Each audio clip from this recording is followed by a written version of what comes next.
أعوذ بالله السميع العليم من الشيطان الرجيم بسم الله الرحمن الرحيم الحمد لله والصلاة والسلام على رسول الله وعلى آله وصحبه ومن والاه ما بعد السلام عليكم ورحمة الله وبركاته بركة مدساك حدوى إن شاء الله تعالى أولنا شيري من البركة ميسونا تابشي إن مكي تتوناوا akan wato wasu currencies da Allah maɗaukakin sarki turo mana su duniya don mu yi mining ɗinsu mu samu albarka kuma kasancewar munasabar muna tunkaran wasu kwanaki da za a yi boosting waɗannan coins su zama sun ƙara samun alheri da za a samu a cikinsu insha Allahu ta'ala muke gabatar da wa 'yan uwa da wannan tunatarwa don kowa ya samu faka-faka lallai a yi mining kuma a taƙarƙare a daji a yi wallahi za a samu albarka babu shakka akan haka domin ubangijin al'arshi da kansa yi bayani wannan shine zaman mu na biyu kuma yau muna 24 ne ga watan zulqa'ada hijirar annabi sallallahu alaihi wasallama tana 1445 wanda ya daidai da 1 ga watan yuli june kenan shekara ta 2024 a yau muna ɗauke ne da coin na farko wadda a musulunci shine coin na farko da zaka fara mining in har baka yi rijista ka fara mining wannan coin din ba to duk wasu coins da za su biyo baya ko kai mining din su aikin banza ne ba abin da zaka samu a ciki wannan coin na farko shine imani dole ne musulmi sai ya zama yana da imani ya yi imani da Allah mai girma da ɗaukaka to idan aka ce imani kuma ya kunshi abubuwa da yawa dan uwana wannan hadithi na biyu a cikin 40 hadith ya kawo mana imani a dunkule da aka tambayi annabi sallallahu alaihi wasallam menene imani yace kai imani da Allah madaukakin sarki imani da Allah tana kunshe da abubuwa da yawa amma dai zaka iya summarizing din su abu hudu kai imani da samuwar Allah mai girma da daukaka kai imani da cewa Allah shine ubangijin kowa da komai kai imani da cewa Allah shi kadai ya cancanci bauta sannan kai imani da cewa Allah madaukakin sarki yana da wasu sunaye da sifofi masu albarka wanda babu wanda yake tarayya da shi a cikinsu to wannan shine imani da Allah madaukakin sarki idan ka ce zaka faɗaɗa kuma sai mu ce maka duk wani littafin aqida akan wannan ne domin aqida shine daman abin da ka kudurce a zuciyarka duk wani littafin tauhidi kan wannan ne kai imani da mala'ikun Allah kai imani da manzannin Allah kai imani da ranan ƙarshe wannan shine ke tabbatar da imani ga Allah subhanahu wa ta'ala kuma shine abinda zaka ji ana cewa aqida wato abinda mutum ya kudurce a zuci imani wannan shine abinda imani yake kunsa mutum ya zama yana da kyakkyawa kuma nagartacciyar aqida shi yasa duk wani makiyinka na hakika inda ya san makasa to abinda yake kokarin fara fada da shi a kanka shine fada da aqidarka domin in baka da aqida mai kyau in baka da imani nagartacce duk aikin da zaka yi wa Allah ba zai karba ba shi yasa Allah madaukakin sarki sai ce man amila salihan min dhakarin aw untha sai ce wa huwa mu'min kuma alhalin yana mumini domin in har baka yi imani ba Allah madaukakin sarki ba zai saka a payroll na waɗanda za a ba su sakamakon aikin alheri ba ballantana in kai aikin alheri ainihin ka samu albarka da alherin da yake ciki wannan yasa wato imani shine abu na farko kuma al'ummar musulmi menene imani shine abinda ka kudurce a zuciyarka ba abinda Allah yake so kaman aikin zuciya kamar yadda ba abinda yake saurin hada bawa da ubangijinsa wato su samu matsala kamar in ya samu matsalar zuciya shi yasa mafi girman abin da Allah ya umarni da shi shine tauhidi aiki ne na zuciya ayyuka kawai manifestation ne alama ne na tauhidi abinda Allah ya hani da shi mafi girma shine shirka a zuciya take amma ayyuka suna nuna alamun wato ainihin shirka ga Allah mai girma da ɗaukaka da haka wannan yasa babban malami Mahmudul Misri Allah ya ji kansa ya kawo wani magana da wani makiyin musulunci yake faɗi wato wani orientalist mustashriq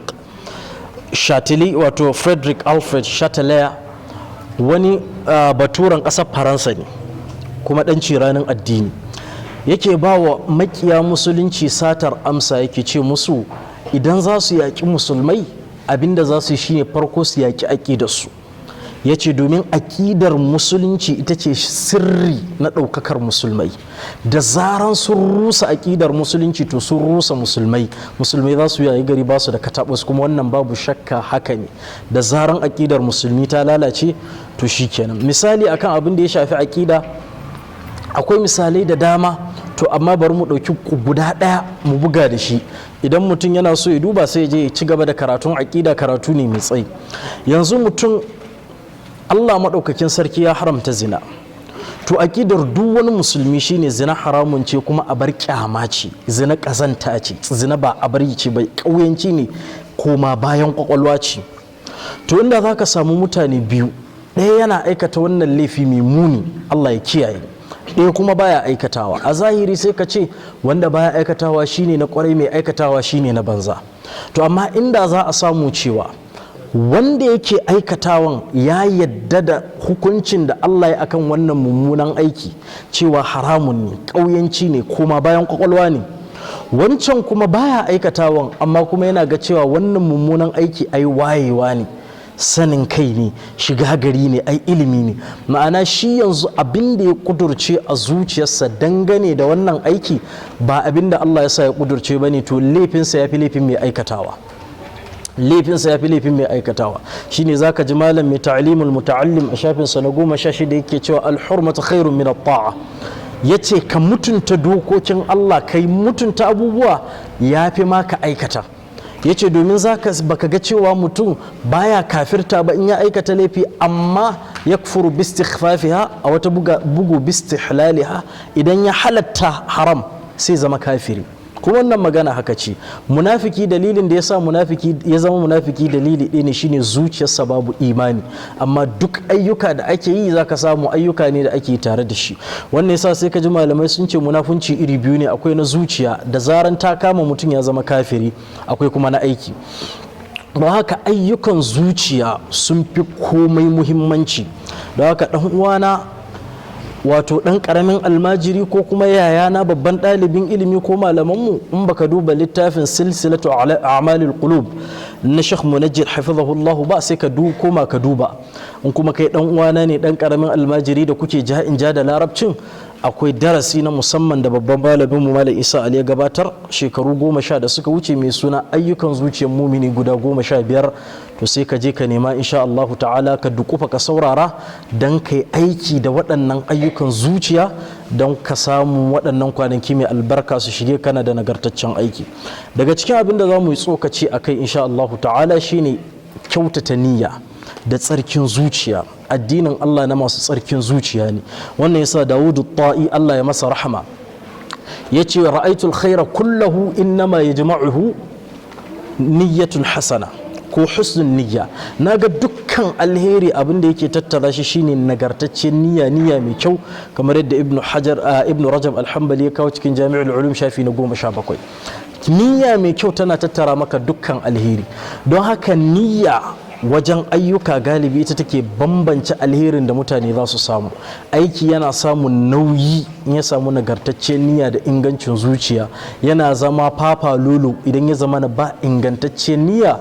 kuma babu tsarkin zuciya a cikinsa. Wannan yasa in kana da niyya mai kyau, hatta aiki na al'ada in kai wadda ba ibada bane, Allah yana iya baka lada akai. Ka ci abinci Allah ya baka lada, kana bacci Allah ya baka lada. Sai ka samu wani yana sallah bai samu lada ba, wani yana bacci ya samu lada, saboda mai sallan watakila yayi ne ba don Allah ba, amma kuma mai bacci yayi baccinsa don Allah, wannan niyyar sai Allah ya bashi lada akai.